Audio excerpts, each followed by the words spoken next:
Welcome to Amplifying Leadership and Tip Thursday with Tara, where we share practical leadership tips and strategies you can apply immediately in your work and with your team. I am Tara Lehman, a partner, coach, and consultant at Twin Life Coaching and Business Services, of which Amplifying Leadership is a division.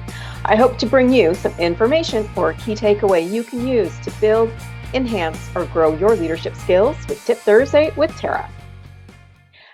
Change is constant, but leading through it doesn't have to feel so chaotic. If you've been following me this month, February 2026, all of our tips have been on change.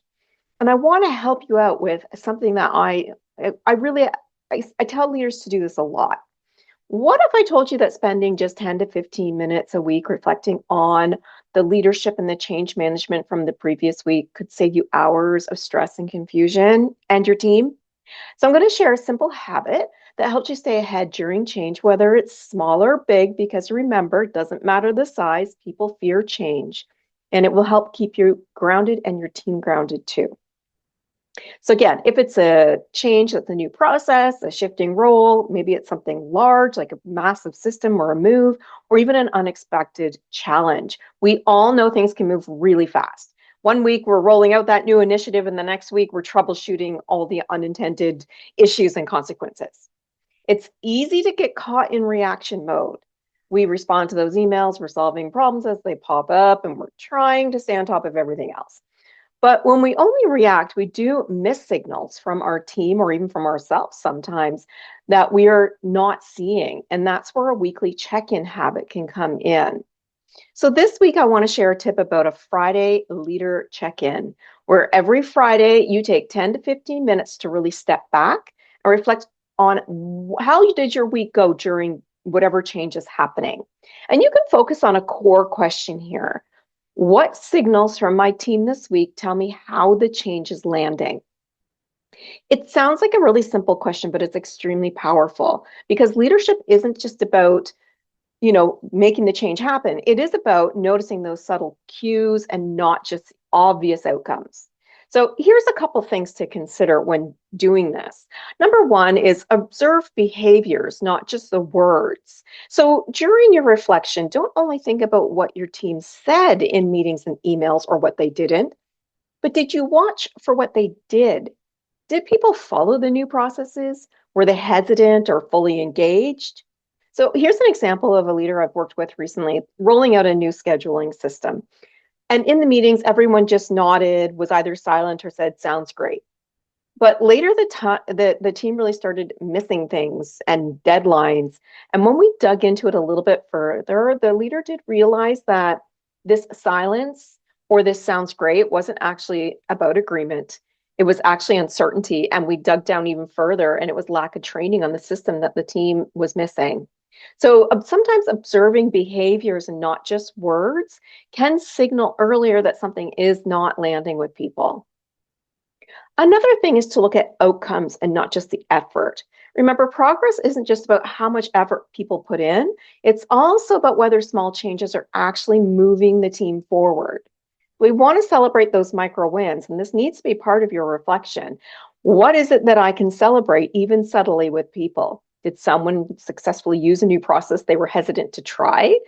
Did a project milestone get completed with fewer errors than before?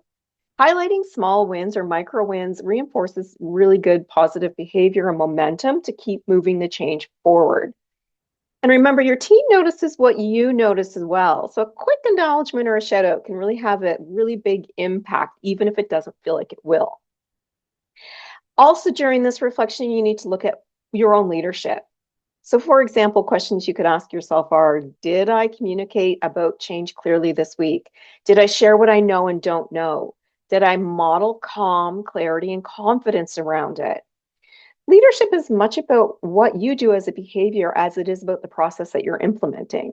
So if you were stressed or reactive or inconsistent, the team is likely to pick up on that or even unconsciously start doing the same thing. They'll be stressed, reactive, or inconsistent. So reflecting on how your leadership went around change that week can help you say course correct next week.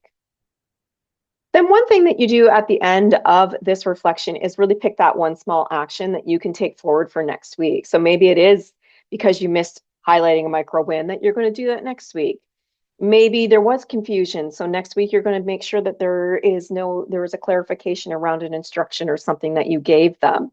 Maybe it's offering support on a new task that they don't really understand or do well. It could also be checking in with that team member who was very silent or seemed a little uncertain. So one focused action can make a big difference and signals to your team that you're paying attention, not just to their words, but also to what they're not saying. So this Friday, I challenge you to try this at whatever the small or big change that you're working with, and almost always we're working with a change. Spend 10 to 15 minutes reflecting on your team's behaviors, your outcomes, their outcomes, and your leadership. Start noticing the signals. What small action can you take based on what you did or did not notice? And this habit of doing this every Friday can help you be proactive instead of reactive because it strengthens what we're going to do next week to build our leadership, build the trust, and help us and our teams feel more confident even in the middle of change. We're going to explore this tip even further in our Amplifying Leadership community in the circle level membership as we dive deeper. That is our Tip Thursday with Tara for this week. If you or someone you know is struggling with leadership priorities to building strong, empowered teams, I'm here to help. Please visit our website for more information on programs, community, coaching, and more at amplifyingleadership.ca, a twin life coaching and business services division. Until next time, remember, leadership matters.